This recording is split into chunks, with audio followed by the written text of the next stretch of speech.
The industry has struggled in recent years with numerous business closures, leading to a major drop in sales tax revenue. At this week's Benzinga conference held in Anaheim, out in Orange County, near Jason Beck and his pudding dates, industry insiders warned that the new tax could critically damage the legal market, potentially driving more consumers to the illicit market. Embark co-founder Dustin Moore and others are calling for urgent lobbying efforts to stop the tax hike, as they argue that retailers cannot absorb the additional 4% hit to their margins. State Department of Cannabis Control Director Nicole Elliott acknowledged the industry's concerns and encouraged business owners to unify their message to lawmakers before July. While the tax hike could still be delayed, securing legislative action would require significant industry pressure. If it isn't stopped, will this tax hike end up being the straw that finally breaks the legal California cannabis camel's back? I'm Rico Lamitte, the dopest dad on the street for I9 News, and I'd love to hear what the team thinks about this one, especially Omar up there doing the damn thing. Well, I agree that taxes make the industry uncompetitive, and it's something that legal operators don't need at this stage, and so it really will push more people into the unregulated market, and it's not the fix that everybody thought. So I think, this cycle of taxation, and then on the other side, they're doing whack-a-mole with sporadic enforcement against all the traps, is simply unworkable. And we need a new framework in California, not one predicated on Prop 64, which, as we can see, simply does not work, but an entirely new framework. That's evident. I totally agree. The industry's circling the drain, okay? And to put one more rock in their backpack as they're circling the drain, it's just dooming this industry. The clients that I represent, the margins are not big enough with the tax and regulatory burdens to absorb any unknown caller. It's incredibly short-sighted. And what no one in the legislature wants to really acknowledge is that if you don't help the green market, the legal market, get up and run easier, the trap's going to continue to win. You're going to continue to chase your tail, chasing the black market, because they don't need to worry about all this stuff. People want to buy weed. If you don't give them the opportunity to get it and get it in a way that's safe and economical, affordable, and with ease, they're going to the trap market or they're going to the black market. And that's just the reality. And the legislatures just do not seem to grasp this. Like squeezing a balloon. You may squeeze it in the middle, it pops out someplace else, and the end result is you haven't fixed the problem. And Omar's right. I supported 64 because it wiped out the criminal penalties almost universally. It's a misdemeanor soaking wet, no matter how you try to phrase this, okay? But this local control bullshit is killing the industry. And to mention that, everybody in the city and county organizations, they think their puckers up. The cops don't want to talk about it. But as long as we have local control, this is going to be a disaster in California.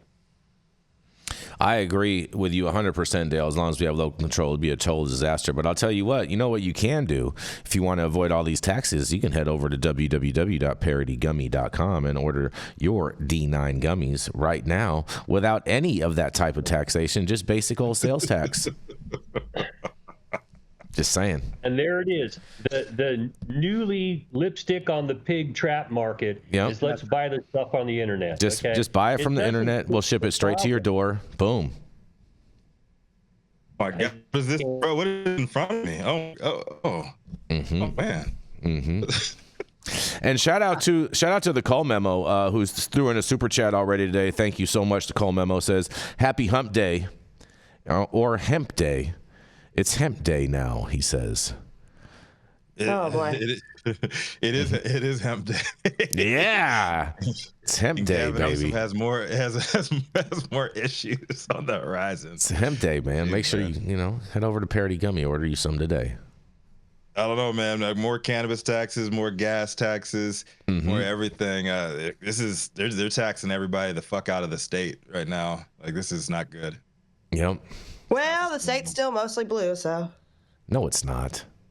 In the decision-making areas, it is, Jason. The metropolitans, it is. I'm looking at that part's true. I wasn't calling it Republicans or Democrats. I figured I'd just get there before you did. Hold on. We're not trying to go there today. Why not? Let's keep it. Let's keep it narrow. Because just a reminder: land does not vote; people vote. Yeah. 100%. The metropolitan people affect everybody in the decision-making areas of California, where we're talking about taxation being absolutely up our ass and around the corner, are blue. Mm-hmm. That's all. That's right. The Blues love taxes. Good morning, everyone. Top of the morning. Morning, Jenny.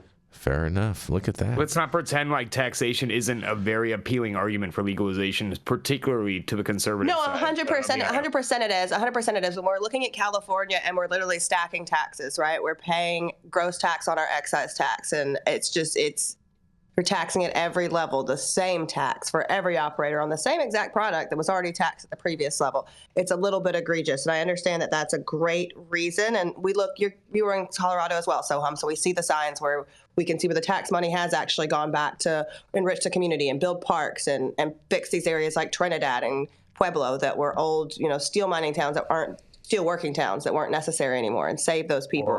But that's not what California's doing. We're throwing it into the general fund and lining people's pockets and paying the police with it. Yep. Yeah, and I mean, I think it's just different when you're looking at a state the size of California and the market and the demand there versus Colorado. Colorado, they haven't had to change the tax rates at all because they issued enough cultivation licenses where they effectively created enough supply within the legal system that prices came down so that even after the exorbitant taxes, the product that you're buying in a retail store is still comparable in price to what you're what you're paying on the trap.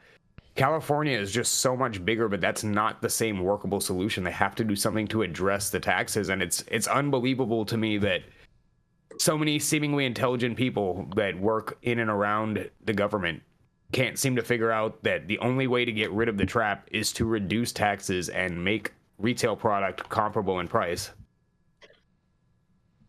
Yeah. I mean, you can talk yourself blue in the face on, as I've been to the Capitol, I've been at city council meetings, supervisor meetings, and you run into a brick wall. The predominant feeling is, well, we're not sure we want to do this, so we're going to make it hard. We're going to take simple baby steps along the way, and the trap's just laughing their ass off, okay? Because if you guys don't meet the purchaser where they are, you're never going to defeat this. This is malum prohibitum stuff. This is not crimes that are malum and say murder and robbery and rape and violent crime. The government decided in 1937, we don't want you buying marijuana anymore. And in 70, the same thing. We don't want you buying this anymore. They didn't give a shit what the public thought, okay? And over the last 50 years, the public decided, we want weed. Mm-hmm. We don't give a fuck what the government says. We want weed. So if you don't meet us where we are, then the trap's going to just laugh their ass to where they bury their money. Very, very true. Rocket science.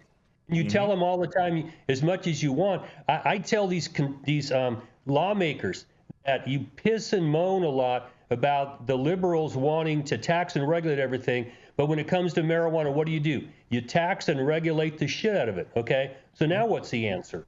You're as guilty of what you accuse the other side of, okay? So get the hell out of people's way. Let everybody who wants to do this do it, because that's what the trap does. And if they can't make it, they go to bankruptcy like every other business does. Get the hell out of people's way. Mm-hmm. Is there any possibility of getting an amendment to Prop 64 on the ballot that would eliminate home rule jurisdiction? Sure, but it takes a supermajority in the legislature. It's an amendable initiative. Otherwise, you go back to the voting public.